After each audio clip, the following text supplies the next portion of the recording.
ভোরের কুয়াশা তখনও পুরোপুরি কাটেনি। গ্রামের কাঁচা রাস্তা ভিজে আছে শিশিরে।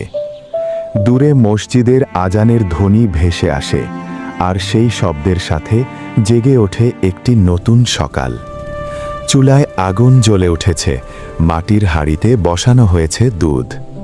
মা উঠোনে দাঁড়িয়ে শীতের রোদ খুঁজছে, আর বাচ্চারা লেপের ভেতর থেকেও বাইরে তাকিয়ে আছে। খেজুর গাছের নিচে রাখা হাঁড়িতে জমে থাকা রস আজকের সকালের সবচেয়ে বড় সুখ। এক চুমুকেই যেন শীতের সমস্ত ক্লান্তি দূর হয়ে যায়।